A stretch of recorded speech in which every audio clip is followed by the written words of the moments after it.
हमारे गेस्ट होंगे दानिश मौजम साहब, जो कि यूआईटी के 2009 के पास आउट हैं। किस तरह से उन्होंने एक्सपीरियंस किया, कामयाबी का ये सफ़र किस तरह से तय किया, ये जानने के लिए मैं दानिश मौजम को जो है वो वेलकम कहूँगी। अस्सलाम वालेकुम दानिश, हाउ आर यू? वालेकुम सलाम, क्या हाल है? ठीक ठाक। कैसा चल रहा है कोविड-19 का सारा सिनेरियो और आपकी जॉब वगैरह? पहले तो ये बताएं कि किस तरह की मसरूफियात हैं। डिफरेंट है, बहुत सारी चीज़ें चेंज हो गई हैं। वो वर्क फ्रॉम होम का कॉन्सेप्ट काफ़ी हद तक इंटीग्रेट हो गया है। कुछ चीज़ें हैं जो कि आप इंजीनियरिंग या डिज़ाइनिंग के डॉक्यूमेंटेशन वाला काम तो घर से कर सकते हो, but still there are times कि आपको साइट पे जाके ऑन साइट एग्जीक्यूशन करनी पड़ती है। आप 2009 के पास आउट हैं, राइट? हाँ, इलेक्ट्रॉनिक्स आपका मेजर रहा। तो कैसा आपने जो है वो एक्सपीरियंस किया? और 10 साल पहले आई गेस आप यहाँ से पास आउट हुए, तो उस वक्त के ज़माने में और आज के ज़माने में आपको क्या फ़र्क लगता है? देखिए, हर टाइम और ड्यूरेशन की ना अपनी एक रिक्वायरमेंट होती है। हमारे टाइम पे हो सकता है कुछ चीज़ें आसान होंगी, लेकिन ऑन द अदर हैंड जो है डिस्ट्रैक्शंस कम थी। आज के स्टूडेंट के लिए अगर मैं देखूँ तो उनके लिए पढ़ाई शायद आसान हो गई है, लेकिन उनकी डिस्ट्रैक्शन के अंदर पढ़ाई पे फोकस करना that has become a different thing. Exactly. अच्छा दानिश, सबसे अच्छी बात कि आप पेट्रोलियम के साथ जो है वो अटैच हैं और स्कूल के साथ आई थिंक आप इस पर काम कर रहे हैं जने। तो पहले तो बताएं कि यहाँ तक पहुँचने का जो सफ़र था किस तरह था, और पहली इंटर्नशिप आपने स्टार्ट की तो कितने पैसे मिले, क्या ख्वाब थे जॉब को लेके? You need a summary of around 11.5 years। तो स्टार्ट की इंटर्नशिप मैंने मेरी जो हुई थी last day of the examination was the first day of internship at PSO. वो पहली इंटर्नशिप थी। I think we did 7 weeks और उसके इंटर्नशिप का स्टाइपेंड मिला था 3,500 रुपये। अपार्ट फ्रॉम दैट शुरू से कुछ चीज़ों का शौक था, तो मैं फ्रीलांस इधर उधर काम कर रहा था। एंड उसके बाद passing out with distinction and honours, तो आई वाज लुकिंग फॉर, मेरा शुरू से ये था कि I have to be into the industry. दो ऑप्शंस थे, या तो मैं टीचिंग में आऊँ या इंडस्ट्री में जाऊँ। तो अच्छा, इंडस्ट्री कौन सी चूज करनी थी आपने? आपने शुरू से डिसाइड कर लिया था? नहीं, you can not. The thing is, आप इंडस्ट्री डिसाइड नहीं कर सकते। It is too difficult to preempt कि मुझे क्या मिलेगा। I was very open on the fact कि मुझे जाना इंडस्ट्री में है, प्रैक्टिकली इस चीज़ को अप्लाई करना, ये मेरी अप्रोच थी। मैंने कहा था कि मुझे 2,000 मिले, 2,500 मिले, 5,000 मिले, ना मिले, खाने के पैसे भी जेब से डालने पड़े, लेकिन एक्सपीरियंस लेना है। बिकॉज इन दी स्टार्टिंग अगर आप देखो तो देयर आर स्टूडेंट्स जो कि कहते हैं यार मैंने इंजीनियरिंग कर ली, मुझे वहाँ जाना है। It takes time, luck plays a huge role in that. बहुत सारे लोगों को अपॉर्चुनिटी नहीं मिलती, बहुत सारे लोगों को शायद अपॉर्चुनिटी मिल रही होती है, लेकिन वो शायद उस तरफ देख रहे होते हैं जहाँ उन्हें जाना होता है, लेकिन उनका शायद रास्ता कहीं और से होता है। तो इट्स टू वे प्रोजेक्ट। तो मेरे पास ऑप्शन ये था कि I did get offers to come into teaching for a good enough salary, but I preferred कि फ्रीलांस काम करूं। आई वाज लकी ऑन दैट पार्ट कि मुझे बाइको से करियर स्टार्ट करने का ऑप्शन मिला। That was like a sixer at that time. 2009 की बात अगर हम करें तो बाइको में सैलरीज उस वक्त चल रही थी 18,000 रुपये एज अ ट्रेनिंग इंजीनियर। जिस वक्त हमने ज्वाइन किया तो शायद फड्डे हुए और रिवाइज हुई, तो I remember taking my first draw of salary was 35,000 back in 2009। So it was twice that I was expecting, and in a career that was in oil and gas और refinery. तो huge luck, I would say huge. Practically अगर आप देखें तो electronics engineering और subjects 42 courses में से जिस फील्ड में मैं गया काम नहीं आया। काम क्या आया, मैंने जो टीचर से, एक तो आप पढ़ रहे होते हो, दूसरा आप सीख रहे होते हो। तो ये दो चीज़ें हैं। बच्चे गलती यहाँ करते हैं कि वो सिर्फ पढ़ाई पे कंसंट्रेट करते हैं, सीखने पे नहीं करते। मैंने टीचर्स से पढ़ने के अलावा भी बहुत सारी चीज़ें सीखी। वन एग्जाम्पल, रजा जाफरी साहब की क्लास सुबह 9 बजे स्टार्ट होती थी, 2 घंटे की क्लास। 9:05 पे ही यूज्ड टू से डोर लॉक्स, एंड आफ्टर 9:05 आपकी अटेंडेंस नहीं लगती थी। You miss out on the 2 attendance, आपको समझ नहीं आया। बट आप जब प्रैक्टिकली लाइफ में घुसे, 9:15 ऑफिस की टाइमिंग है, 9:15 और 1 सेकंड पे आपने बायोमेट्रिक स्कैन किया और आपकी हाफ लीव कट गई। Then you recalled, here Raza Jafri was not only teaching you something about the course, he was also teaching. Teachers ने मेरे ज़हन में खोली कि यार बहुत सारी चीज़ें हैं। मैंने करियर स्टार्ट किया, there were with me colleagues जो कि कहते थे कि हम इंजीनियर हैं, हम नहीं करेंगे। फॉर मी इट वाज कि कोई मसला नहीं, मुझे झाड़ू भी लगाना पड़ेगा, मैं लगाऊंगा। हाथ काले किए, नट बोल्ट उठाए, तार की केबल साइजिंग करी, बोल्ट्स की क्वांटिटी बैठ के ग्रीस के अंदर गिनी, ग्रीस के डब्बे काउंट किए। मेरा काम नहीं था, being an engineer, instrument control engineer, मेरा काम नहीं था, लेकिन किया। उसके करने का फायदा ये हुआ कि आफ्टर 2 months ये था कि आई कैन सी, तस्वीर नजर अगर आ जाएगी ना कि यार ये है, अच्छा इसकी इतनी क्वांटिटी एस्टिमेटेड कि ये यहाँ के ये सामान यहाँ पड़ा हुआ है, मुझे उसको रिविजिट नहीं करना पड़ा, नेक्स्ट टाइम मुझे डिपेंड नहीं करना पड़ा कि कोई मुझे बताएगा। I learn that on the job. तो at the starting of the career, अगर आप शुरू के पहले साल, दूसरे साल आप बैठ जाओ नीचे, क्योंकि वो लोग खास तौर पे जो टेक्नीशियंस होते हैं, दे नो। 3 साल के अंदर बाइकों में I was in a position के जिन लोगों के अंदर में ट्रेनी इंजीनियर आया था, मैं उन लोगों को जॉब कार्ड असाइन कर रहा था। लेकिन अगर मैंने शुरू के 3 साल उनके साथ अपना इंजीनियर वाला एटीट्यूड रखा होता, तो वो जब मैं उनको जॉब कार्ड असाइन करता तो वो भी मेरे साथ एक फॉर्मल एटीट्यूड करते। लेकिन मैंने उनको 3 साल इतनी रिस्पेक्ट दी कि वो फिर 3 साल बाद जब मैं उनको जॉब कार्ड असाइन करता था तो they were very casual with me, आ गए मेरे पास कि यार ये काम मैंने ऐसे नहीं करना, ओके कोई बात नहीं। मेरा कोई काम फंसा होता था, I would very openly go and tell them कि यार मैं यहाँ फंसा हूँ, they would take time out and help me. तो वो चीज़ जो मैंने 3 साल उधर करी थी, that came out and help me out in the next 5 years. That helped build a repo. There are a huge lot of people there. वो मुझे बुला के कहते हैं कि यार Danish, if you are interested के देख लो, this is something you might be looking for.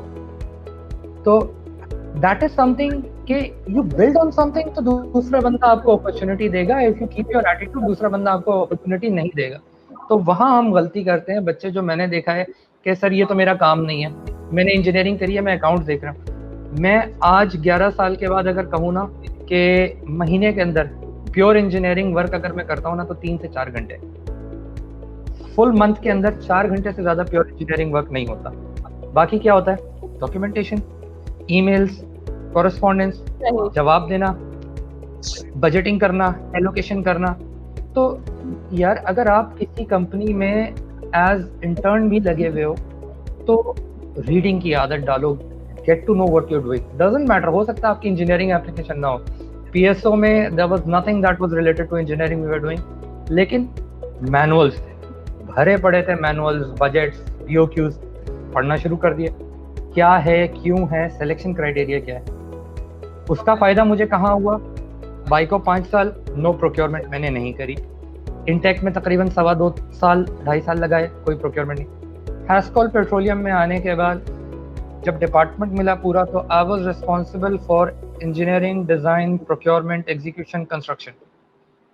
तो वो प्रोक्योरमेंट की चीज़ें जो कि मैंने PSO की इंटर्नशिप में पढ़ी थी, that allowed me to make a base document, और उसके बेसिस के ऊपर कोई $15-16 मिलियन की प्रोक्योरमेंट करी। तो यू नेवर नो कि आपने क्या चीज़ करनी। ठीक, आपने यहाँ पर पॉइंट बताया कि अपनी ईगो को कम से कम अपने करियर के स्टार्ट में जो है वो साइड पे रखना बड़ा लाजमी होता है। आपका जो है वो इलेक्ट्रॉनिक्स का एक्सपीरियंस है और पेट्रोलियम मेरे ख्याल में ख्वाब होता है बच्चों का। आपने अपना ख्वाब पा लिया, लेकिन अब आप माशाल्लाह से, लेकिन अब आप किस तरह से गाइड करेंगे UIT के स्टूडेंट्स को, आने वाले बच्चों को, या जितने भी स्टूडेंट्स आपको सुन रहे हैं कि इस ख्वाब तक पहुंचने का रास्ता क्या है?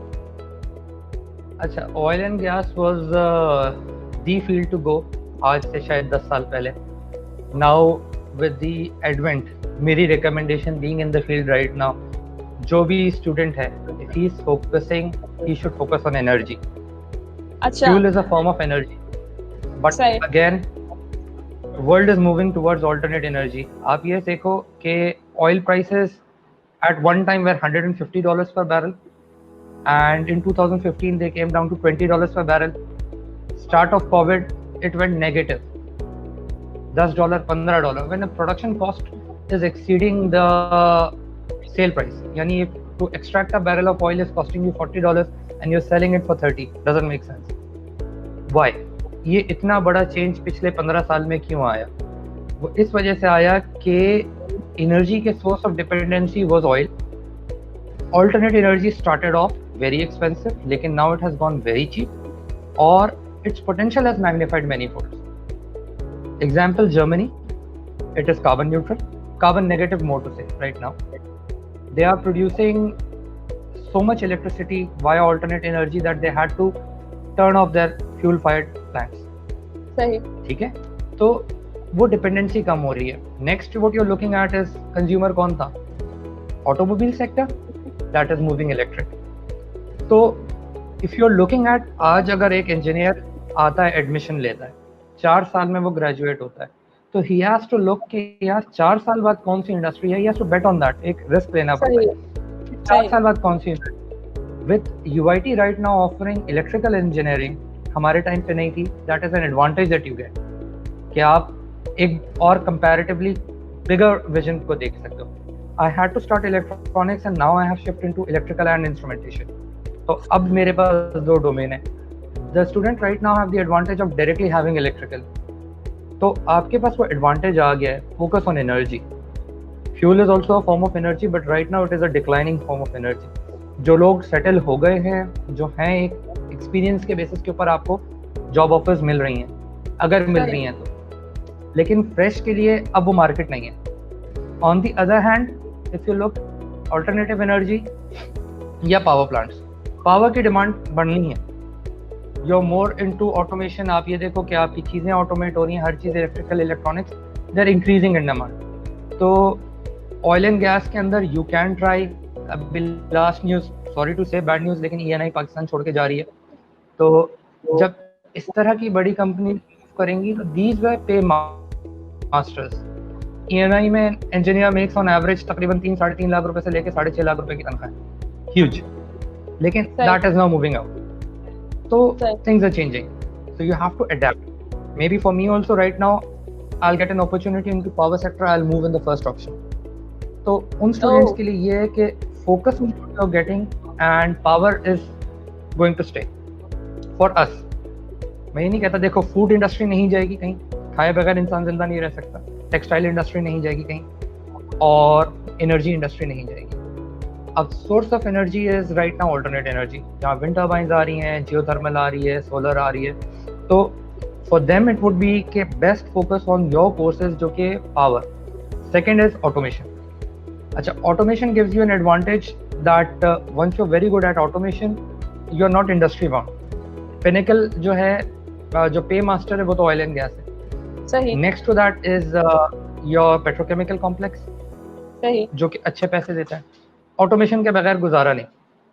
तो for those student who want to do electronics पे, जिन्होंने फोकस करना है, फॉर देम PLCs सिमुलेशन हमारे टाइम पे बहुत कम थे. Now you get complete PLC simulators. Simulators के ऊपर प्रैक्टिस करो जितनी कर सकते हो. Understanding logic and recreating. कोई सिनेरियो जहन में सोचो and try to replicate it on a ladder logic.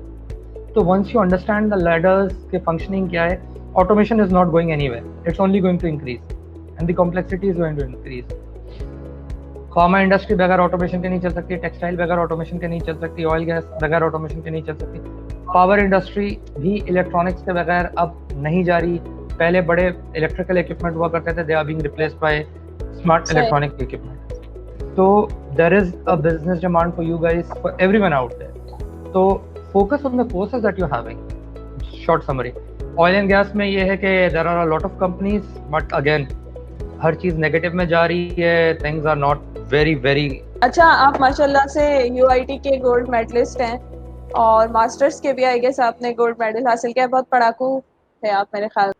नहीं, the moment of pride was for my parents. जिस वक्त मैं गोल्ड मेडल रिसीव करने गया था, एंड दैट प्राइड, जो पेरेंट्स की आंखों में खुशी होती है ना, that was worth way more than that gold medal for me. अच्छा दानिश, पहली इंटर्नशिप के लिए आपने किस तरह अप्लाई किया था, जरा ये भी बताइएगा. प्रोजेक्ट वाज इंडस्ट्री में ही इंटर्नशिप आई थी PSO की, तो वाया UIT प्लेटफॉर्म ही मेरी intern was the only intern was via UIT platform. वो एलुमनाई का प्लेटफॉर्म बनाने का मकसद ये था कि काज़म के साथ लग के करके जो शुरू किया, ये तो एक बहुत अच्छी चीज मैंने UIT में देखी कि आप लोगों की मदद से, जो हमारे पुराने एलुमनाइज हैं उनकी मदद से जितनी ज़्यादा हेल्प हो जाती है यहाँ के बच्चों को, वो नॉर्मली दूसरी यूनिवर्सिटीज़ के बच्चों को नहीं हो पाती है. अच्छा दानिश, कुछ सवाल भी मैं शामिल करूँगी. कुछ बच्चे इंस्ट्रूमेंटल इंजीनियरिंग के हवाले से पूछ रहे हैं, व्हाट इज दिस, थोड़ा सा इस हवाले से भी गाइड करें कि क्या है, इसका कोई स्कोप आपको नज़र आ रहा है अगर वो इलेक्ट्रॉनिक्स की तरफ से हैं तो. देखो, इलेक्ट्रॉनिक स्टूडेंट के लिए जो है ना, इंडस्ट्री में 2 सेक्शंस आते हैं. एक आती है इंस्ट्रूमेंटेशन और एक आती है ऑटोमेशन.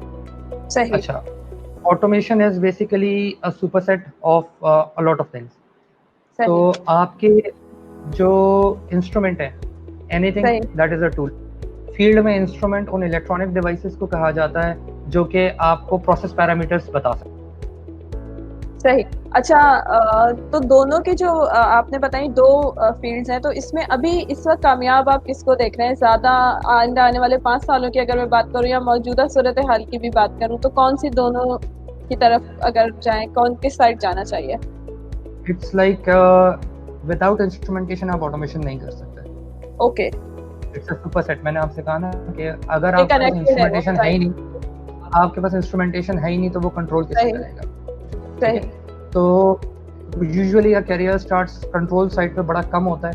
कुछ लोग ऐसे होते हैं जो कि इंजीनियरिंग डिजाइन कंपनी जो कि पीएलसी प्रोग्रामिंग पे खास तौर पे काम कर रही होती है, वो तो प्योर ऑटोमेशन की तरफ ले जाएगी आप। ठीक है। अच्छा दानिश, आखिरी क्या मैसेज है जो कि इलेक्ट्रॉनिक के स्टूडेंट्स को आप देना चाहेंगे, तमाम स्टूडेंट्स को देना चाहेंगे, खासतौर पे आपकी फील्ड के जो स्टूडेंट्स हैं उनके लिए आपका क्या पैगाम है? 2020 चल रहा है, क्या एडवांसमेंट उनको अपनानी चाहिए मौजूदा सूरत हाल में भी, और अगले 5 सालों के लिए भी आप उनको क्या एक मैसेज देना चाहेंगे जो कि बड़ा पंचिंग और उनके लिए आगे करियर में हेल्पफुल? देखो, don't bind yourself to something कि अगर मेरी ये डिग्री है तो मेरी ये फील्ड होगी। Nothing. Okay. Anything can change. Anyone can change. Dropouts have become billionaires. Billionaires have come on road. ठीक है, तो fortunes change. You have to take everything with the open mind. दूसरी चीज ये, the more you can equip yourself, the more advantageous position you will be. जो opportunity internship की मिलती है। सही, exactly, ये चीज बहुत जरूरी है मेरे ख्याल में। ठीक है, thank you so much Danish, आपने हमें बहुत ज़्यादा कीमती वक्त दिया। एलएमआई सक्सेस स्टोरी में आपकी आज हमने पूरी स्टोरी सुनी, और जिसमें आपने बहुत सारी चीज़ें स्टूडेंट्स को बताएं। आई थिंक कि बहुत ज़्यादा हेल्पफुल होंगी वो, और इसमें मज़ीद अगर उनके कुछ सवालात होंगे तो वो भी हम आप तक पहुंचाएंगे। आपका फाइनल मैसेज भी स्टूडेंट से सुना होगा। Thank you so much. Thank you. अल्लाह हाफिज़। Thank you so much everyone. अल्लाह हाफिज़।